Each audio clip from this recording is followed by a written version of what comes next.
بسم الله الرحمن الرحيم.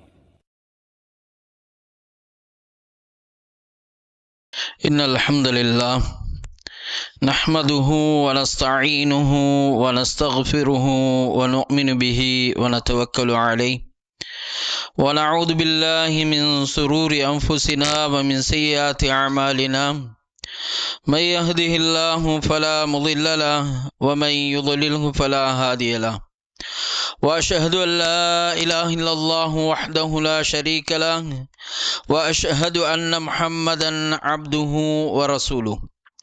اللهم صل على محمد وعلى آل محمد كما صليت على إبراهيم وعلى آل إبراهيم إنك حميد مجيد.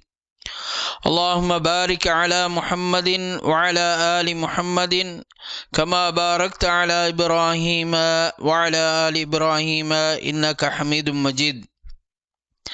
يا أيها الناس اتقوا ربكم الذي خلقكم من نفس واحدة وخلق منها زوجها وبث منهما رجالا كثيرا ونساء واتقوا الله الذي تساءلون به والأرحام إن الله كان عليكم رقيبا. يا أيها الذين آمنوا اتقوا الله حق تقاته ولا تموتن إلا وأنتم مسلمون. يا أيها الذين آمنوا اتقوا الله وقولوا قولا سديدا يصلح لكم أعمالكم ويغفر لكم ذنوبكم ومن يطع الله ورسوله فقد فاز فوزا عظيما. فإن أصدق الحديث كتاب الله وخير الهدي هدي محمد صلى الله عليه وسلم وشر الأمور محدثاتها وكل محدثة بدعة وكل بدعة ضلالة وكل ضلالة في النار. أما بعد. சர்வ புகழும் இப்பிரபஞ்சத்தை படைத்து பராமரிக்கக்கூடிய வல்லநாயன் அல்லாஹ் ஒருவனுக்கே சொந்தம். அல்ஹம்துலில்லாஹ். அவன் தனித்தவன், இணை துணையற்றவன், அவனுக்கு ஒப்பாக ஒன்றும் இல்லை ஒருவரும் இல்லை என்று நான் சாட்சியம் பாருகிறேன். மேலும் அருமை தூதர் நபியுல்லாஹி ஸல்லல்லாஹு அலைஹி வஸல்லம் அவர்கள் வல்ல அல்லாஹ்வின் அடியாரும் இறுதி தூதரும் ஆவார்கள் என்றும் சாட்சியம் பாருகிறேன். சலாம் என்னும் கருணையும் ஈடேற்றமும் சத்திய தூதர் முஹம்மது முஸ்தபா ஸல்லல்லாஹு அலைஹி வஸல்லம் அன்னவர்கள் மீதும் அன்னவர்களது தோழர்கள் மீதும் அன்னவர்களை துயர்ந்தவர்கள், தொடர்ந்தவர்கள், தொடர்கின்றவர்கள், முஃமின்கள், முஸ்லிம்கள் நம் அனைவர் மீதும் என்றென்றும் உண்டாவதாக என பிரார்த்தித்ததன் பின் அல்லாஹு தஆலாவினால் கடமையாக்கப்பட்ட புனிதம் நிறைந்த ஜும்ஆ கடமையை நிறைவேற்றுவான் வேண்டி அவனது இறையிலத்திலே ஒன்று குழுமி இருக்கும் அல்லாஹ்வின் நல்லடியார்களே, அன்பிற்குரிய இறை நேசர்களே, அல்லாஹு சுப்ஹானஹு வ தஆலா எவைகளை எல்லாம் எமக்கு எடுத்து நடக்கும்படி அமுல் செய்யும்படி பணித்திருக்கிறானோ, கட்டளையிட்டிருக்கிறானோ அவைகளை முடியுமான அளவு செயல்படுத்துமாறும் அமல் செய்யுமாறும் எவைகளை எல்லாம் விட்டு விலகி வாழும்படி தடுத்திருக்கிறானோ, விலக்கி இருக்கிறானோ அவைகளை முற்றுமுழுதாக விட்டு விலகி வாழும்படி முதற்கண் அடியேனுக்கும் அப்பால் உங்களுக்கும் வசியத்தனும் நற்கட்டளை பிறப்பிக்கின்றேன், நலுபதேசம் செய்கின்றேன். அன்பிற்குரிய சகோதரர்களே, இன்றைய ஜும்ஆ பிரசங்கத்திலே ஒரு மனிதனிடத்திலே இருக்கக்கூடாத ஒரு முக்கியமான பண்பு, அந்த பண்பை பற்றி அருமை தூதர் நபியுல்லாஹி ஸல்லல்லாஹு அலைஹி வஸல்லம் அன்னவர்களும் அல்லாஹு சுப்ஹானஹு வ தஆலாவும் தெளிவுபடுத்தி அந்த பண்பு ஒரு மனிதனிடத்திலே இருக்கக்கூடாது என்பதனை இஸ்லாம் வலியுறுத்தி கொண்டிருக்கக்கூடிய அந்த மோசமான பண்பு தான் கலபு என்று சொல்லக்கூடிய கோபம். இந்த கோபம் இரண்டு வகையாக வகை பிரிக்கலாம். அதிலே ஒன்று மோசமான கோபம், இஸ்லாம் வெறுக்கக்கூடிய கோபம், இஸ்லாம் தடை செய்திருக்கக்கூடிய கோபம். மற்றொரு கோபம் இஸ்லாம் அனுமதித்திருக்கக்கூடிய கோபம், வரவேற்கத்தக்க ஒரு கோபமாக இருக்கிறது. எனவே இன்றைய ஹுத்பாவிலே ஒரு மூமினிடத்திலே இருக்கக்கூடாத மோசமான வெறுக்கத்தக்க கோபம். அந்த கோபம் என்ன என்பதை பற்றி நாம் இன்று சற்று சிந்திக்க கடமைப்பட்டிருக்கின்றோம். அன்பிற்குரிய சகோதரர்களே, அபூ ஹுரைரா ரலியல்லாஹு தஆலா அன்ஹு அவர்கள் அறிவிக்கிறார்கள், ரசூலுல்லாஹி ஸல்லல்லாஹு அலைஹி வஸல்லம் இடத்திலே ஒரு மனிதர் வந்து சொல்கிறார், ஔசினி, அல்லாஹ்வின் தூதரே, நீங்கள் எனக்கு வசியத்து செய்யுங்கள், நீங்கள் எனக்கு நல்லதை சொல்லித்தாருங்கள் என்று ஸல்லல்லாஹு அலைஹி வஸல்லம் இடத்திலே கேட்டவுடனே ரசூலுல்லாஹி ஸல்லல்லாஹு அலைஹி வஸல்லம் அவர்கள் சொன்னார்கள், قال لا تغضب, நீ கோபப்படாதே என்று சொன்னார்கள். அந்த மனிதர் மீண்டும் கேட்கின்றார், அல்லாஹ்வின் தூதரே, எனக்கு நீங்கள் உபதேசம் செய்யுங்கள், நீங்கள் எனக்கு வசியத்து செய்யுங்கள் என்று சொன்னவுடனே மீண்டும் நபியுல்லாஹி ஸல்லல்லாஹு அலைஹி வஸல்லம் அவர்கள் சொன்னார்கள், லா தக்லப், நீ கோபப்படாதே. அந்த மனிதர் தொடர்ந்து கேட்டுக்கொண்டே இருந்தார். ரசூலுல்லாஹி ஸல்லல்லாஹு அலைஹி வஸல்லம் அவர்கள் இதே பதிலை சொல்லிக் கொண்டிருந்தார்கள், நீ கோபப்படாதே, நீ கோபப்படாதே என்றே அருமை தூதர் நபியுல்லாஹி ஸல்லல்லாஹு அலைஹி வஸல்லம் அவர்கள் சொன்னார்கள். ஏனென்றால் அந்த கோபம் மிகவும் மோசமானதாக இருக்கிறது, மிகவும் கெட்டதானதாக இருக்கிறது. எனவே தான் ரசூலுல்லாஹி ஸல்லல்லாஹு அலைஹி வஸல்லம் அவர்கள் சொன்னார்கள், லைஸ ஷதீது பிஸ்ஸுர்அதி இன்னம ஷதீதுல் லதி யம்லிகு நஃப்ஸஹு இந்தல் கலப். ஒரு திறமையாளன், ஒரு சக்தி உள்ளவன், மல்யுத்தம் செய்யக்கூடியவன், ஒரு சக்தி வாய்ந்தவன் கிடையாது, ஒரு வீரன் கிடையாது. இன்னம ஷதீத், நிச்சயமாக வீரன் யார் என்று சொன்னால், அல்லதி யம்லிகு நஃப்ஸஹு இந்தல் கலபி, கோபம் வரக்கூடிய சந்தர்ப்பத்திலே தன்னை கட்டுப்படுத்திக் கொள்ளக்கூடியவன், தன்னுடைய கோபத்தை கட்டுப்படுத்திக் கொள்ளக்கூடியவன், இவன் தான் வீரன் என்பதாக அருமை தூதர் ஸல்லல்லாஹு அலைஹி வஸல்லம் அவர்கள் சொன்னார்கள். ஒரு மனிதனுக்கு கோபம் வரும் பொழுது அவன் அந்த கோபத்தை கட்டுப்படுத்த வேண்டும். அந்த கோபத்தை அவளை மீறி செல்லவிடக்கூடாது. அந்த கோபத்தை கட்டுப்படுத்திக் கொள்ளக்கூடியவன் தான் உண்மையான வீரன் என்பதாக அருமை தூதர் ஸல்லல்லாஹு அலைஹி வஸல்லம் அவர்கள் சொன்னார்கள்.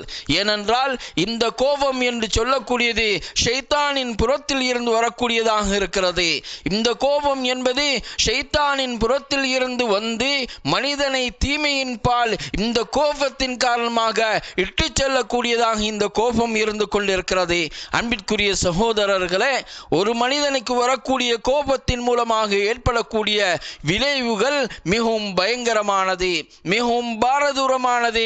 ஒரு மனிதனுக்கு கோபம் ஏற்பட்டால் அவ்வளவு மஜ்னூன், அது ஆரம்பம் அவன் ஒரு பைத்தியக்காரனை போன்று இருப்பான். கோபம் வந்தவுடனே எதையுமே விளங்காமல், எதையுமே புரியாமல், யார் என்று விளங்காமல், நான் பேசக்கூடிய வார்த்தை என்ன என்று உணராமல் அவன் பைத்தியக்காரனை போன்று இருப்பான். ஒரு பைத்தியக்காரன் எப்படி தன்னுடைய புத்தியே இல்லாமல், தனக்குரிய அறிவு இல்லாமல் இருக்கிறானோ அதே போன்று தான் கோபமடையக்கூடிய ஒரு மனிதன் தன்னுடைய புத்தியை அடகு வைத்து விடுகிறான், தன்னுடைய சிந்தனையை அடகு வைத்து விடுகிறான். தன்னுடைய வாயால் வரக்கூடிய வார்த்தை என்ன என்று யோசிக்க மாட்டான். தான் செய்யக்கூடிய செயல், இதிலே ஏற்படக்கூடிய விளைவுகள் என்ன, இதனால் ஏற்படக்கூடிய விபரீதங்கள் என்ன, இதனால் ஏற்படக்கூடிய தீமைகள் என்ன என்றெல்லாம் அந்த கோபம் வரக்கூடிய சந்தர்ப்பத்திலே அவன் சிந்திக்க மாட்டான், அவன் யோசிக்க மாட்டான். அதனுடைய இறுதி முடிவு எப்படியாக இருக்கும் என்று சொன்னால் கவலையாக, துக்கமாக இருக்கும். கோபத்தின் ஆரம்பம் பைத்தியமாக இருக்கும், அதனுடைய இறுதி, அதனுடைய முடிவு துக்கமாக, கைசேதமாக இருக்கும். ஏனென்றால் கோபம் வந்தவுடனே அவன் அந்த வந்த கோபத்தின் காரணமாக எதையெல்லாம் செய்து விடுவான், இறுதியாக கவலை அடைவான். அந்த கோபத்தின் மூலமாக மனிதன் சாதிக்கக்கூடியது எதுவுமே கிடையாது. கோபத்தின் மூலமாக மனிதன் சாதிக்கக்கூடிய எதுவும் கிடையாது. மனிதன் இழந்துவிடக்கூடியது, மனிதன் நஷ்டமடைந்து விடக்கூடியது, மனிதன் கவலைக்குள்ளாகக்கூடியது தான் அதிகமாக இருக்கிறது. அன்பிற்குரிய சகோதரர்களே, இந்த கோபத்தின் காரணமாக ஒரு மனிதன் கொலையாளியாக மாறிவிடுகிறான். ஒரு மனிதன் கொலையாளியாக மாறிவிடுகிறான். கோபம் அவனுக்கு உச்சம் தொடுகிறது, கோபம் அதிகரிக்கிறது, கையிலே உள்ள ஒன்றை கொண்டு அடிக்கின்றான், ஒருவன் இறந்து விடுகிறான். இந்த செய்திகளை எல்லாம் நாம் அன்றாடம் கேள்விப்பட்டு கொண்டிருக்கிறோம், நாம் கண்டு கொண்டு இருக்கிறோம். கோபம் தலைக்கேறிய உடனே ஒன்றுமே புரியாமல் கையிலே உள்ளதை கொன்று தன்னுடைய குழந்தைக்கு அடிக்கிறான். குழந்தை மரணித்து விடுகிறது. கொலைக்காரனாக மாறிவிடுகிறான். சிறைக்கு செல்ல வேண்டிய நிலைக்கு தள்ளப்படுகிறான். அதே போன்று தான் இந்த கோபத்தின் காரணமாக பலர் தற்கொலையே செய்து கொள்கிறார்கள். கோபம் மேலோங்குகிறது, ஆத்திரம் மேலோங்குகிறது. அவனால் தன்னுடைய கோபத்தை கட்டுப்படுத்த முடியாது. இதன் காரணமாக தற்கொலை செய்து கொள்கிறான். எவ்வளவு பயங்கரமானது கோபம் என்று சொல்லக்கூடியது. இந்த கோபம் என்று சொல்லக்கூடிய பண்பு எவ்வளவு பயங்கரமானது. அன்பிற்குரிய சகோதரர்களே, அதே போன்று தான் இந்த கோபத்தின் மூலமாக அன்பாக இருந்த நட்பு உறவுகள் எல்லாம், நட்பு வட்டாரங்கள் எல்லாம் இழந்துவிடக்கூடிய நிலைமையை ஏற்படுத்தக்கூடியது இந்த கோபமாக இருக்கிறது. நன்றாக இருவர் பழகிறார்கள், ஏதோ கோபம் ஏற்படுகிறது. இந்த கோபத்தின் காரணமாக பேச ஆரம்பித்து விடுகிறான்.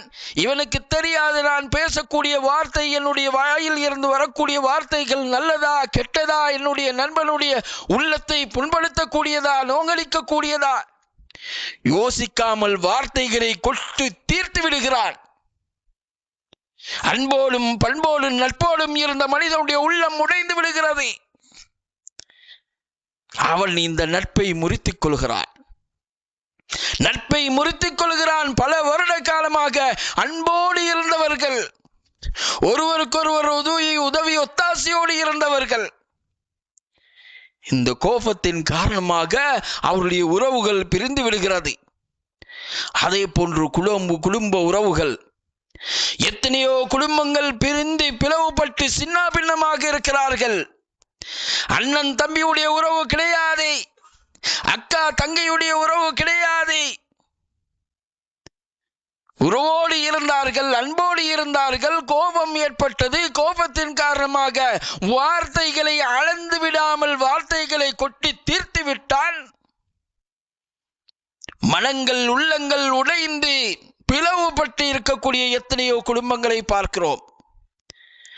இந்த கோபத்தின் காரணமாக தம்மை ஈன்றெடுத்த பெற்றெடுத்த உள்ளங்களை, அந்த பெற்றோருடைய உள்ளங்களை புண்படுத்திய பலரை பார்க்கிறோம்.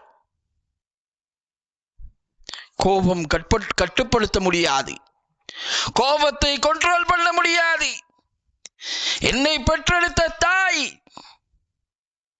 9 மாத காலமாக தன்னுடைய வயிற்றிலே சுமந்தி பல சிரமங்கள் கஷ்டங்களுக்கு மத்தியிலே ஈன்றெடுத்த தாயை துச்சமாக மதித்து துச்சமாக பேசி அந்த தாயுடைய உள்ளத்தை புண்படுத்தக்கூடிய ஒரு பண்பு தான் இந்த கோபம். அன்பிற்குரிய சகோதரர்களே, அன்போடும் பண்போடும் பாசத்தோடும் பரிவோடும் இருந்த கணவன் மனைவி இன்றே காதி நீதிமன்றங்களே போய் தலாக்கை வேண்டி நிற்கிறார்கள். காரணம் என்ன? சிறிய பிரச்சனை.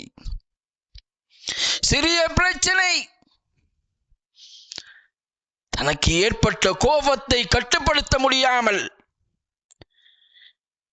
மனைவியோடு சண்டையிடக்கூடிய எத்தனையோ கணவன்மார்கள், எத்தனையோ மனைவிமார்கள் கணவனோடு சண்டையிடுகிறார்கள். இறுதியிலே தலாக்கிலே போய் முடிகின்றது. அவ்வளவு பயங்கரமானது தான் இந்த கோபமாக இருக்கிறது. கோபத்தை கட்டுப்படுத்திக் கொள்ள வேண்டும், கோபத்தை கண்ட்ரோல் பண்ணிக்கொள்ள வேண்டும். கோபம் என்பது ஷைத்தானுடைய பண்பு. அன்பிற்குரிய சகோதரர்களே, எத்தனையோ பேர் தங்களுடைய நல்ல தொழில்களை கூட இழந்து விடுகிறார்கள் இந்த கோபத்தின் காரணமாக. தான் செய்து கொண்டிருந்த நல்ல தொழில் ஏதோ ஒரு சிறு பிரச்சனைக்காக தங்களோடு இருக்கக்கூடிய அதிகாரிகளோடு பேச வேண்டிய முறைப்படி பேசாமல் முறை தவறி பேசிவிடுகிறார்கள். தொழிலிலே இருந்து தூக்கப்படுகிறார்கள். நன்றாக செய்து கொண்டிருந்த, நன்றாக ஊதியம் எடுத்த தொழிலில் இருந்து தூக்கப்படுகிறார்கள். இந்த கோபம் என்பது மிகவும் மோசமானது. மிகவும் பயங்கரமானது. எனவே தான் ரசூலுல்லாஹி ஸல்லல்லாஹு அலைஹி வஸல்லம் அவர்கள் சொன்னார்கள், கோபத்தை கட்டுப்படுத்திக் கொள்ளக்கூடியவன் தான் உண்மையான வீரன். நமக்கு வரக்கூடிய கோபத்தை கண்ட்ரோல் பண்ணக்கூடியவன் தான் உண்மையான வீரன் என்பதாக அருமை தூதர் ஸல்லல்லாஹு அலைஹி வஸல்லம் அவர்கள் சொன்னார்கள். ஒரு மனிதன் கோபம் வரக்கூடிய சந்தர்ப்பத்திலே தன்னுடைய கோபத்தை கட்டுப்படுத்திக் கொண்டு தனக்கென்று ஒருவர் தீமை செய்திருந்தால், தமக்கென்று ஒரு அநியாயம் செய்திருந்தால் அதை மன்னித்து விடக்கூடியவன் தான் உண்மையான மூமின் என்று இஸ்லாம் நமக்கு வலியுறுத்துகிறது. அல்லாஹு சுப்ஹானஹு வ தஆலா அவனுடைய திருமறையிலே சொல்லி காட்டுகின்றான், வஸாரிஉ இலா மக்ஃபிரத்தின் மிர் ரப்பிக்கும் வ ஜன்னத்தின் அர்துஹா ஸமாவாத்து வல் அர்து உஇத்தத் லில் முத்தகீன். நீங்கள் அல்லாஹ்வுடைய மக்ஃபிரத்தின் பால் நீங்கள் விரைந்து செல்லுங்கள், அல்லாஹ்வுடைய சுவர்க்கத்தின் பாலும் நீங்கள் விரைந்து செல்லுங்கள். அந்த சுவர்க்கம் எத்தகையது என்று சொன்னால், அதனுடைய அகலம் வானம் பூமியுடைய அகலத்தை போன்றது. உஇத்தத் லில் முத்தகீன். இந்த சுவர்க்கம் முத்தகீன்களுக்கு தயார்படுத்தப்பட்டுள்ளது. அந்த முத்தகீன்கள் எத்தகையவர்கள் என்று சொன்னால், அந்த பண்புகளிலே ஒரு பண்பு தான் வல் காலிமீனல் கைல், கோபத்தை விழுங்கி விடுவார்கள். தங்களுக்கு கோபம் ஏற்பட்டால் அந்த கோபத்தை விழுங்கி விடுவார்கள், கண்ட்ரோல் பண்ணிக் கொள்வார்கள். வல் ஆஃபீன அனின் நாஸ், மனிதர்கள் செய்யக்கூடிய தவறுகளை தப்புகளை மன்னித்து விடுவார்கள். ஒருவன் எனக்கு தனியா அநியாயம் செய்தான் என்பதற்காக அவனை பழிவாங்க மாட்டார்கள். அவனை பழிவாங்குவதற்கு சந்தர்ப்பம் பார்த்து இருக்க மாட்டார்கள். சந்தர்ப்பம் கிடைத்தாலும் கூட, அதிகாரம் இருந்தாலும் கூட, சக்தி இருந்தாலும் கூட, அநியாயம் அவனுக்கு தண்டனை கொடுக்காமல் அவனை மன்னித்து விடுவார்கள். இவர்களுக்கு அல்லாஹு சுப்ஹானஹு வ தஆலா சுவர்க்கத்தை தயார்படுத்தி வைத்திருப்பதாக அல்லாஹ் அவனுடைய திருமறையிலே சொல்லி காட்டுகின்றான்.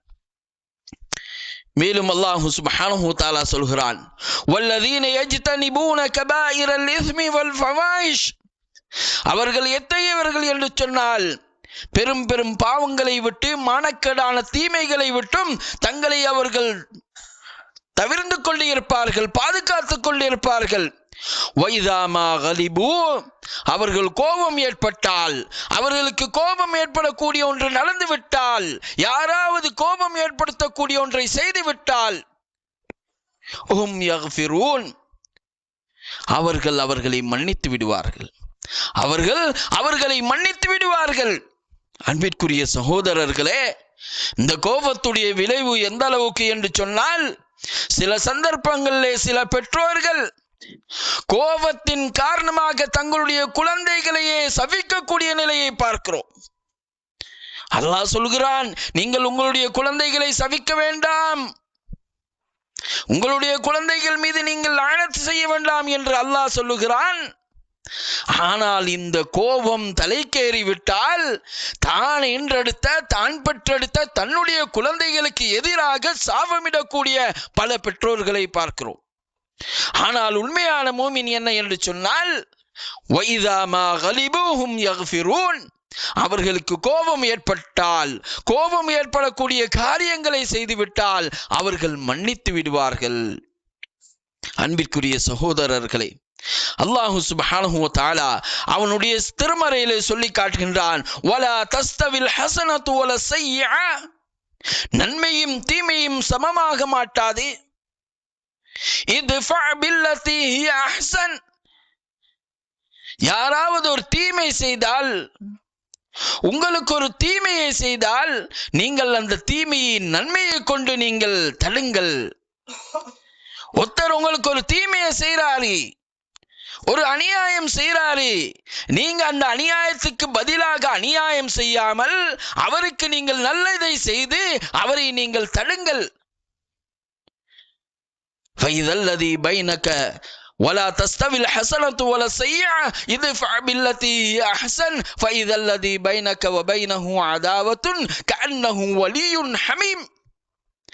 நீங்கள் இப்படி செய்தால் உங்களோடு விரோதியாக இருக்கக்கூடியவன் கூட உற்ற நண்பனாக மாறிவிடுவான்.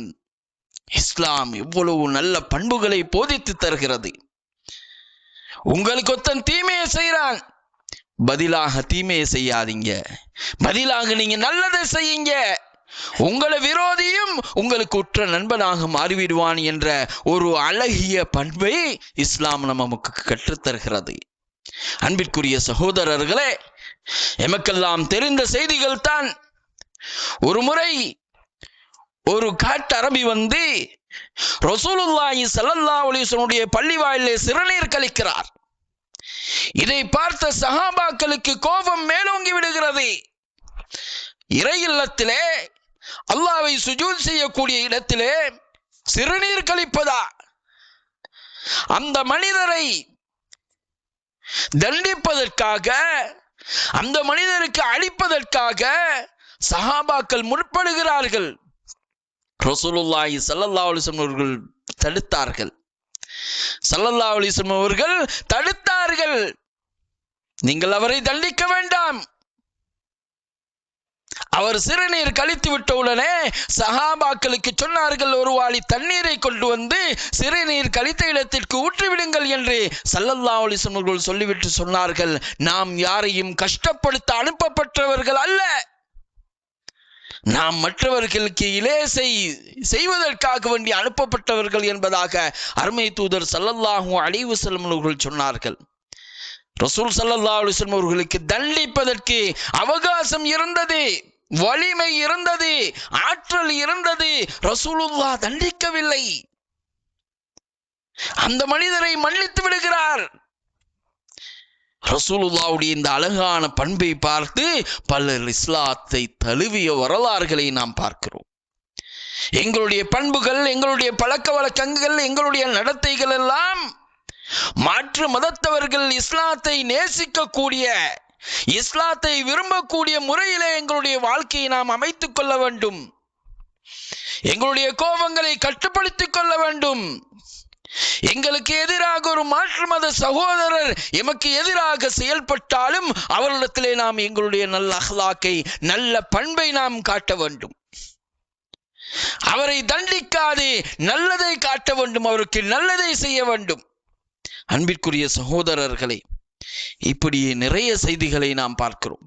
இஸ்லாமிய வரலாறிலே, ரசூலுல்லாஹி ஸல்லல்லாஹு அலைஹி வஸல்லம் வாழ்க்கை வரலாறிலே நிறைய சம்பவங்களை நாம் கேள்விப்பட்டிருக்கிறோம்.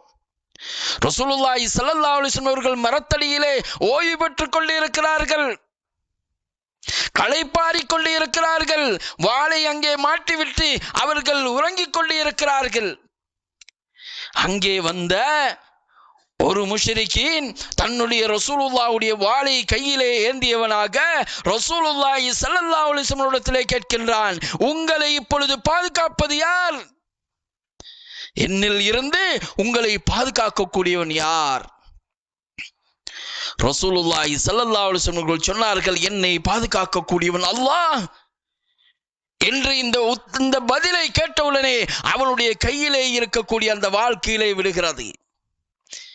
அந்த வாளை ஏந்திய ரசூலுல்லாஹ் இப்பொழுது கேட்கிறார்கள், உன்னை பாதுகாக்கக்கூடியவன் யார்? ரசூலுல்லாஹ்வுக்கு அந்த மனிதரை வெட்டி தீர்க்க இருந்துச்சு, ஆனால் மன்னித்து விட்டார்கள். ரசூலுல்லாஹி ஸல்லல்லாஹு அலைஹி வஸல்லம் அவர்கள் மன்னித்து விட்டார்கள். இப்படியாக ரசூலுல்லாஹ்வுடைய வாழ்க்கையிலே நிறைய செய்திகளை நாம் பார்க்கலாம் அன்பிற்குரிய சகோதரர்களே. எனவே எங்களுடைய வாழ்க்கையிலே கோபங்கள் வரும் பொழுதெல்லாம் அந்த கோபத்தை கட்டுப்படுத்தி மன்னிக்கும் மனப்பான்மை உள்ளவர்களாக நாங்கள் மாற வேண்டும். பழி வாங்கி தீர்த்து கட்டக்கூடியவர்களாக நாம் இருக்கக்கூடாது. முன்னுதாரணமாக நாங்கள் உலகத்திலே வாழ்ந்து மறையக்கூடிய நன்மக்களாக வாழ்வதற்கு வல்ல நாயன் அல்லாஹ் நம் அனைவருக்கும் அருள் புரிவானாக.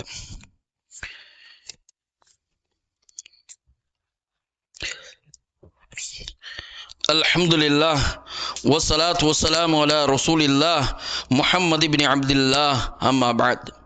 அன்பிற்குரிய சகோதரர்களே, ரசூலுல்லாஹி ஸல்லல்லாஹு அலைஹி வஸல்லம் அவர்களுடைய மஸ்ஜிதிலே யமாமா நாட்டைச் சேர்ந்த சுமாமத் இப்னு உசால் என்று சொல்லக்கூடிய ஒருவரை கைதியாக பிடித்து கட்டப்பட்டு வைத்து விடுகிறது. அந்த சுமாமா என்று சொல்லக்கூடியவர் இஸ்லாத்திற்கு எதிராக நிறைய சதிகளை, சூழ்ச்சிகளை, அநியாயங்களை, அக்கிரமங்கள் செய்த ஒருவர். அவரை அங்கே வந்து கட்டப்பட்ட உடனே ரசூலுல்லாஹி ஸல்லல்லாஹு அலைஹி வஸல்லம் அவர்கள் வந்து அந்த சுமாமாவை பார்த்து கேட்கிறார்கள், சுமாமாவே, உன்னுடைய நிலை என்ன? அப்பொழுது சுமாமா சொல்லுகிறார், முஹம்மதே, நீங்கள் என்னை தண்டிப்பதாக இருந்தால், என்னை கொலை செய்வதாக இருந்தால், அந்த கொலை செய்யப்படுவதற்கு நான் தகுதியானவன் தான். ஏனென்றால் நான் அவ்வளவு அநியாயம் செய்திருக்கிறேன் சஹாபாக்களுக்கு, இஸ்லாத்திற்கு.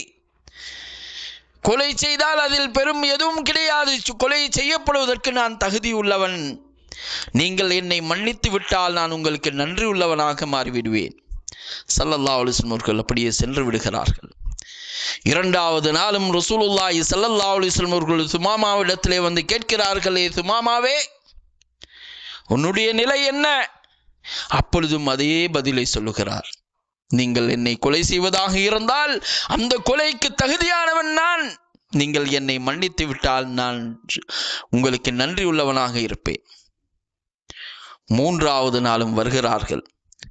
ரசூலுல்லாஹி ஸல்லல்லாஹு அலைஹி வஸல்லம் அவர்கள் சஹாபாக்களுக்கு சொல்லுகிறார்கள், இந்த சுமாமாவை நீங்கள் அவிழ்த்து விடுங்கள். இஸ்லாத்திற்கு எதிரியாக இருந்தவர், இஸ்லாத்திற்கு விரோதியாக இருந்தவர், கொல்லப்படுவதற்கு தகுதியானவர், கொல்வதற்கு ஆற்றலும் வலிமையும் இருந்தும் கூட ரசூலுல்லாஹி ஸல்லல்லாஹு அலைஹி வஸல்லம் அவர்களுடைய அந்த மேலான பண்பு, அஃபு என்று சொல்லக்கூடிய பண்பு, மனிதனை மன்னித்து விடல் என்ற பண்பு ரசூலுல்லாஹி ஸல்லல்லாஹு அலைஹி வஸல்லம் அவருடைய கோபத்தை விட மேலோங்கி இருந்தது. அந்த சுமாமா என்பவரை அந்த அவிழ்த்து விடும்படி சஹாபாக்களுக்கு சொல்லுகிறார்கள். சுமாமாவை அவிழ்த்து விடுகிறார்கள். அவர் ஓடோடி போகிறார். மஸ்ஜிதுக்கு பக்கத்திலே இருந்த ஒரு ஈத்தம்பம் தோட்டத்திலே இருக்கக்கூடிய ஒரு கிணற்றிலே போய் குளித்துக் கொண்டு வந்து ரசூலுல்லாஹி ஸல்லல்லாஹு அலைஹி வஸல்லம் இடத்திலே சொல்கிறார், அஷ்ஹது அல்லா இலாஹ இல்லல்லாஹ் வ அன்ன முஹம்மதர் ரசூலுல்லாஹ். வணக்கத்திற்கு தகுதியான நாயன் அல்லாஹ்வை தவிர நாயன் கிடையாது, நீங்கள் அல்லாஹ்வுடைய தூதர் என்று நான் சாட்சியம் சொல்கிறேன் என்று கலிமா சொல்லி இஸ்லாத்தை ஏற்றுக்கொள்கிறார். அன்பிற்குரிய சகோதரர்களே, எவ்வளவு பெரிய பண்பு!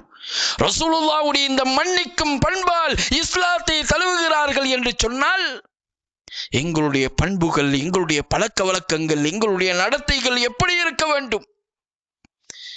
அப்பொழுது அந்த சுமாமா ரலியல்லாஹு தஆலா அன்ஹு அவர்கள் சொல்லுகிறார்கள், அல்லாஹ்வின் தூதரே, நான் இந்த இஸ்லாத்தை தழுவுவதற்கு முன்பதாக எனக்கு உலகத்திலே மிகவும் வெறுப்பான ஒரு முகம் என்று சொன்னால் அது உங்களுடைய முகமாகத்தான் இருந்தது. இன்று இந்த உலகத்திலே இருக்கக்கூடிய எல்லா மக்களுடைய முகங்களை விடவும் எனக்கு விருப்பமான முகம் என்றால் அது உங்களுடைய முகம்தான். அல்லாஹ்வின் தூதரே, இஸ்லாத்தை ஏற்றுக்கொள்வதற்கு முன்பதாக எனக்கு மிகவும் வெறுப்பான மார்க்கம் என்று சொன்னால் அது இஸ்லாமிய மார்க்கம் தான். ஆனால் இன்று உலகத்திலே எனக்கு விருப்பமான ஒரு மார்க்கம் என்று சொன்னால் அது இஸ்லாமிய மார்க்கம் தான். அல்லாஹ்வின் தூதரே, எனக்கு உலகத்திலே மிகவும் வெறுப்பான ஒரு ஊராக இருந்தது இந்த மதீனா நகரம் தான். ஆனால் இன்று எனக்கு உலகத்திலே மிகவும் விருப்பமான ஒரு இடம் என்று சொன்னால் அது இந்த மதீனா நகரம் தான் என்று உசாமத் இப்னு உசால் ரலியல்லாஹு தஆலா அன்ஹு அவர்கள் சொல்லுகிறார்கள். எவ்வளவு அழகான பண்புகள், எவ்வளவு அழகான அஹ்லாக்! தண்டிப்பதற்கு சக்தி இருந்தும், சந்தர்ப்பம் இருந்தும், பழி வாங்குவதற்கு சந்தர்ப்பம் இருந்தும் ரசூலுல்லாஹி ஸல்லல்லாஹு அலைஹி வஸல்லம் அவர்கள் பழி வாங்கவில்லை, மன்னித்து விட்டு விட்டார்கள், இஸ்லாத்தை தழுவினார்கள். அன்பிற்குரிய சகோதரர்களே, அபூ மஸ்ஊத் உக்பத் இப்னு அம்ர் ரலியல்லாஹு தஆலா அன்ஹு அவர்கள் சொல்கிறார்கள், ஒரு நாள் நான் என்னுடைய பணியாளனுக்கு, என்னுடைய அடிமைக்கு அடித்துக் கொண்டு இருந்தேன். என்னிடத்திலே இருந்த ஒரு சவுக்கினால் என்னுடைய அடிமையை நான் அழித்துக் கொண்டிருந்தேன். அந்த சந்தர்ப்பத்திலே ஃபஸமிஅது ஸௌதன் மின் கல்ஃபி, எனக்கு பின்னால் ஒரு சத்தத்தை நான் கேட்டேன்.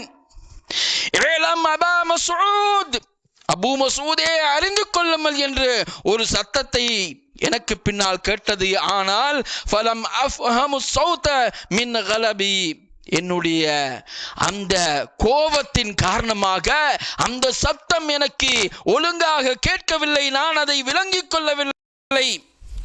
ஃபலம்மா தனா, எனக்கு அருகிலே நெருங்கி வந்தவுடனே, இதா ஹுவ ரசூலுல்லாஹி ஸல்லல்லாஹு அலைஹி வஸல்லம், அந்த நேரத்திலே நான் பார்க்கிறேன், எனக்கு நெருங்கி வந்தவுடனே ரசூல் ஸல்லல்லாஹு அலைஹி வஸல்லம் அவர்கள் தான் எனக்கு சத்தம் போட்டிருக்கிறார்கள். ஃபைதா ஹுவ யகூல், அந்த நேரத்திலே ரசூலுல்லாஹி ஸல்லல்லாஹு அலைஹி வஸல்லம் அவர்கள் சொல்கிறார்கள், இஅலம் அபா மஸ்ஊத், அபூ மஸ்ஊதே நீர் அறிந்து கொள்வீராக, அன்னல்லாஹ அக்தர அலைக மின்க அலா ஹாதல் குலாம், இந்த அடிமையின் மீது உனக்கு இருக்கக்கூடிய ஆளுமையை விட, சக்தியை விட உன் மீது அல்லாஹ்வுக்கு ஆதிக்கம், ஆளுமை, சக்தி அதிகமாக இருக்கிறது என்று ரசூலுல்லாஹி ஸல்லல்லாஹு அலைஹி வஸல்லம் அவர்கள் சொன்னவுடனே ஃபகுல்து, நான் சொன்னேன், லா அல்ரிபு மம்லூகன் பஅதஹு அபதா, அல்லாஹ்வின் தூதரே, இதற்கு பிறகு நான் எந்த அடிமைக்கும் நான் அழிக்க மாட்டேன் என்று சொன்னார்கள். இன்னொரு ரிவாயத்திலே வருகிறது, ஃபஸகத ஸௌத மின் யதி மின் ஹைபத்திஹி, அந்த வார்த்தையின் பயத்தின் காரணமாக, அச்சத்தின் காரணமாக என்னுடைய கையில் இருந்த அந்த சாட்டை கீழே விழுந்து விட்டது. இன்னொரு ரிவாயத்திலே வருகிறது, ஃபகுல்து, நான் சொன்னேன், யா ரசூலல்லாஹ், அல்லாஹ்வின் தூதரே, ஹுவ ஹுர்ருன் லிவஜ்ஹில்லாஹி தஆலா, அல்லாஹ் தஆலாவுக்காக வேண்டி இந்த அடிமையை நான் உரிமையிட்டு விட்டேன். ஃபகால, அப்பொழுது நபி ஸல்லல்லாஹு அலைஹி வஸல்லம் அவர்கள் சொன்னார்கள், மா லவ் லம் தஃஅல், நீர் இப்படி செய்யவில்லை என்று சொன்னால், லஃபஹதுகன் நார் ஔ லமஸ்துகன் நார், நீ இப்படி செய்யவில்லை என்று சொன்னால் நரகம் உன்னை தீண்டும், நரகம் உன்னை பிடித்துக் கொள்ளும் என்பதாக அருமை தூதர் ஸல்லல்லாஹு அலைஹி வஸல்லம் அவர்கள் சொன்ன இந்த செய்தி முஸ்லிமிலே பதிவாகி இருக்கிறது. எனவே அன்பிற்குரிய சகோதரர்களே, எங்களுடைய கோபத்தின் காரணமாக அடுத்தவர்களுக்கு அநியாயம் செய்யக்கூடாது, அடுத்தவர்களுக்கு விளைவுகள் ஏற்படுத்தக்கூடாது, அடுத்தவர்களுக்கு விபரீதங்கள் ஏற்படக்கூடாது, எங்களுக்கு கீழே இருக்கக்கூடிய வேலையாட்களை தண்டிக்க கூடாது என்ற செய்திகளை எல்லாம் இந்த வரலாறுகளின் மூலமாக நாம் விளங்குகின்றோம். நாம் ஒருவரை தண்டித்தால் அல்லாஹ் எங்களை தண்டிப்பான், அல்லாஹ் எங்களை பிடிப்பான். ஒருவருக்கு நாம் அநியாயம் செய்தால் அல்லாஹ் எங்கள் மீது தண்டிப்பான், அவனுடைய கோபம் எங்கள் மீது வந்துவிடும். எனவே அன்பிற்குரிய சகோதரர்களே, இந்த கோபத்தை விட்டு, இந்த தீய பண்பை விட்டு எங்களை நாம் பாதுகாத்து கொள்ள வேண்டும். கோபங்கள் வந்தால் நின்று கொண்டிருக்கக்கூடிய நிலையிலே, கோபம் வந்தால் உட்கார வேண்டும், உட்கார்ந்து கொண்டிருக்கக்கூடிய நிலையிலே கோபம் வந்தால் சாய்ந்து கொள்ள வேண்டும். மேலும் கோபம் வந்தால் ரசூல் ஸல்லல்லாஹு அலைஹி வஸல்லம் அவர்கள் சொன்னார்கள், நீங்கள் உலு செய்து கொள்ளுங்கள். ஏனென்றால் கோபம் என்பது ஷைத்தானுடைய பண்பில் இருந்து உள்ளது. ஷைத்தான் நெருப்பால் படைக்கப்பட்டவன். எனவே அந்த நெருப்பை தண்ணீரால் அணைக்க முடியும். எனவே கோபம் ஏற்பட்டால் நீங்கள் உலு செய்து கொள்ளுங்கள் என்பதாக அருமை தூதர் ஸல்லல்லாஹு அலைஹி வஸல்லம் அவர்கள் சொன்னார்கள். எனவே இந்த கோபம் என்று சொல்லக்கூடிய தீய பண்பில் இருந்து நாம் விலகி மன்னிக்கக்கூடிய நல்ல பண்போடு வாழக்கூடிய நன்மக்களாக அல்லாஹ் சுப்ஹானஹு வ தஆலா எம் அனைவரையும் ஆக்கியோருள் புரிவானாக. வ ஆகிர் தஅவானா அனில் ஹம்துலில்லாஹி ரப்பில் ஆலமீன்.